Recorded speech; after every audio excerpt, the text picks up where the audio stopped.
دوستو جاپان کو the land of rising سن کہا جاتا ہے۔ یہ ملک اپنی ٹیکنالوجی اور جدید طرز زندگی کے لحاظ سے اپنی ایک الگ پہچان رکھتا ہے۔ ان سب کے علاوہ جاپان روزمرہ کے کاموں کو انجام دینے میں دنیا کے دوسرے ممالک سے بالکل مختلف ہے۔ آج ہم آپ کو ایسی ہی 10 چیزوں کے بارے میں بتائیں گے جو کہ جاپان کو باقی ممالک سے منفرد بناتی ہیں۔ میں ہوں عاطف علی اور آپ دیکھ رہے ہیں میرا YouTube channel things to know. دوستو اگر آپ اس چینل پر پہلی دفعہ آئے ہیں تو آپ سے گزارش ہے کہ چینل کو سبسکرائب کریں اور بیل آئیکن پہ ضرور کلک کریں۔ تو چلتے ہیں آج کے ٹاپک کی طرف۔ دوستو تربوز تو سب ہی شوق سے کھاتے ہیں اور اس کے بہت سے فوائد ہوتے ہیں۔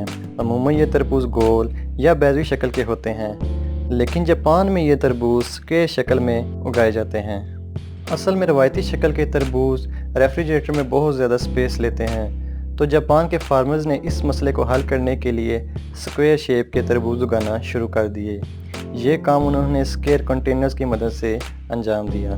سکوئر واٹر میلن بہت زیادہ مہنگے ہوتے ہیں۔ ان کی جاپان میں ایوریج پرائس $100 کے قریب ہوتی ہے۔ کٹ کیٹ چاکلیٹ کو دنیا بھر میں کھایا جاتا ہے اور یہ بہت سے لوگوں کی فیوریٹ چاکلیٹ ہے۔ کٹ کیٹ چاکلیٹ کو ویفر کوکیز کے اوپر مزیدار ملک چاکلیٹ کی کوٹنگ کر کے تیار کیا جاتا ہے۔ امریکہ میں اس کے کچھ مختلف فلیور جیسے کہ اسٹرابری، گرین ٹی اور ڈارک چاکلیٹ وغیرہ بنائے جاتے ہیں، لیکن جاپان میں کٹ کیٹ کے بہت سے منفرد اور عجیب قسم کے فلیورز پائے جاتے ہیں۔ مثلاً بیکڈ پوٹیٹو، ہاٹ چلی، کارن، یوگرٹ، چیز کیک، ایپل اور پڈنگ وغیرہ شامل ہیں۔ یہ فلیورز جاپان کے علاوہ کسی اور ملک میں نہیں پائے جاتے۔ یہ واقعی بہت حیران کن فیکٹ ہے۔ دوستو جب ٹریفک لائٹس کی بات آتی ہے تو گرین کا مطلب ہے گو اور ریڈ کا مطلب ہے سٹاپ، اور یہ رول تقریباً پوری دنیا کے لیے سیم ہوتا ہے، لیکن جاپان میں ایسا نہیں ہے۔ جاپان میں گرین کی بجائے بلو لائٹس استعمال ہوتی ہیں۔ اصل میں جاپانی زبان میں گرین کلر کے لیے کوئی مخصوص لفظ موجود نہیں ہے۔ جاپانی لوگوں کے پاس صرف چند رنگوں کے لیے نام موجود ہیں، مثلاً کالا، سرخ، سفید اور نیلا، اور وہ انہی رنگوں کے ناموں کو دوسرے رنگوں کے لیے بھی استعمال کرتے ہیں۔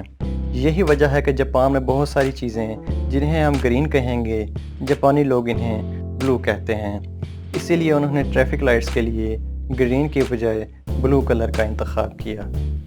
دوستو آپ وینڈنگ مشین سے تو واقف ہوں گے۔ عام طور پر ان میں ڈرنکس اور سنیکس ہوتے ہیں، اور کچھ وینڈنگ مشینز میں دوسری چیزیں جیسا کہ ٹی شرٹس اور فون چارجر وغیرہ بھی دستیاب ہوتے ہیں، جیسا کہ ایئرپورٹس پر۔ لیکن جاپان میں پائی جانے والی وینڈنگ مشینز میں روزمرہ کی زندگی میں استعمال ہونے والی تقریباً ہر چیز دستیاب ہوتی ہے، مثلاً ہارڈ کافیز، فریش پیزا، پھولوں کا گلدستہ، سرجیکل ماسکس اور ڈیلی لائف کی بہت ساری اشیاء حاصل کی جا سکتی ہیں۔ جاپان کے اندر وینڈنگ مشینز کی تعداد تقریباً 4 ملین ہے، جو کہ کریزی حد تک زیادہ ہے۔ ایک اندازے کے مطابق جاپان کے ہر 23 شہریوں کے لیے ایک وینڈنگ مشین موجود ہے۔ یہ ایک بہت ہی امیزنگ فیکٹ ہے۔ دوستو آئس کریم کسے نہیں پسند، اور اس سے بچے اور بڑے تقریباً سبھی شوق سے کھاتے ہیں۔ آئس کریم کے بارے میں ایک چیز تو ہر جگہ کامن ہے کہ اسے جلدی سے کھانا پڑتا ہے کیونکہ کچھ دیر بعد یہ میلٹ ہونا شروع ہو جاتی ہے، لیکن اس معاملے میں بھی جاپان دنیا سے الگ ہے۔ یہاں پر آپ نان میلٹنگ آئس کریم خرید سکتے ہیں اور انجوائے کر سکتے ہیں۔ اصل میں یہ جاپانی فوڈ سائنٹسٹ کی دریافت ہے۔ جب یہ سائنسدان 2011 کے سونامی کے بعد متاثرہ کسانوں کی مدد کرنے کی کوشش کر رہے تھے تو اسٹرابری کیمیکلز کے ساتھ تجربہ کرتے ہوئے انہیں ایک ایسا فارمولہ مل گیا جو کہ آئس کریم کو دیر تک پگھلائے بغیر رکھ سکتا تھا۔ یہ کمپاؤنڈ آئس کریم کے اوپر ایک ایسی لیئر بنا دیتا ہے جو کہ اسے چند منٹوں کے لیے میلٹ ہونے سے روک سکتا ہے نا مزے کی بات۔ دوستو اگر آپ جاپان کی مین سٹریمز گلیوں میں گھوم رہے ہوں تو ممکن ہے کہ آپ کو ٹیشو کا ایک پیکٹ دیا جائے، اور وہ بھی بالکل فری۔ اصل میں یہ جاپان کے اندر مختلف کمپنیز کی ایڈورٹائزمنٹ کا ایک طریقہ ہے۔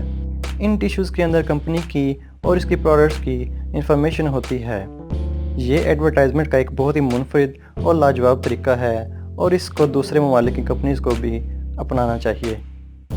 دوستو جاپان کے دارالحکومت ٹوکیو میں ریئل اسٹیٹ کے لیے جگہ بنانا ایک مشکل کام ہے، تاہم جاپانیوں نے بڑی سمجھداری سے اس مسئلے کا ایک بہترین حل نکال لیا اور اس کی بہترین مثال کیپسول ہوٹلز ہیں۔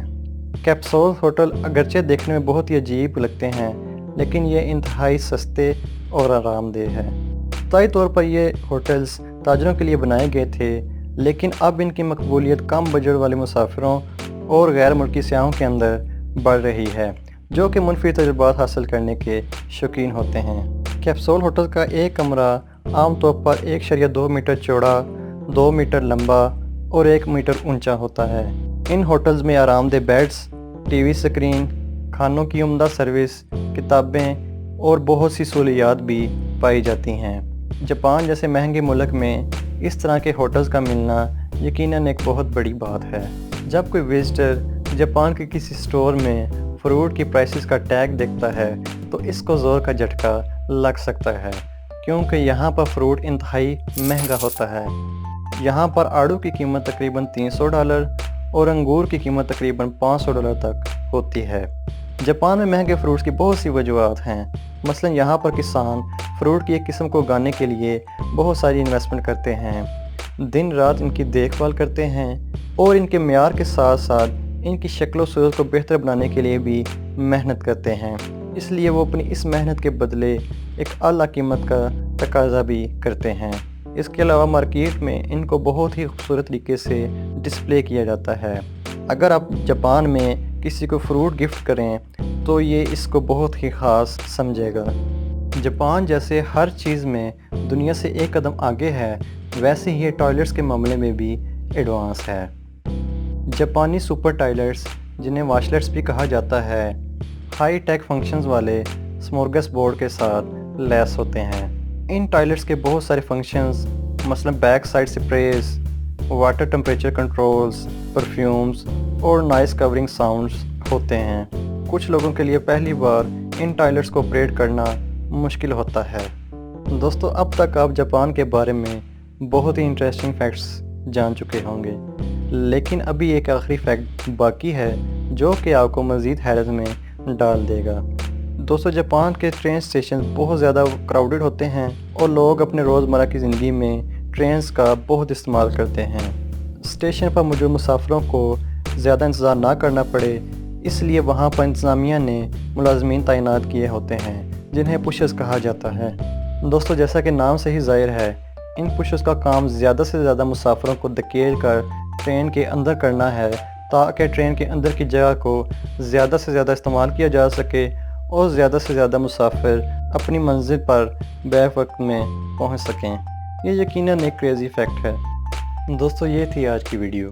امید کرتا ہوں کہ آپ کو پسند آئی ہوگی اور آپ کو اس سے بہت ساری معلومات حاصل ہوئی ہوں گی۔ آپ سے ملاقات ہوگی اگلی ویڈیو میں، تب تک دعاؤں میں یاد رکھیے گا۔ اللہ حافظ۔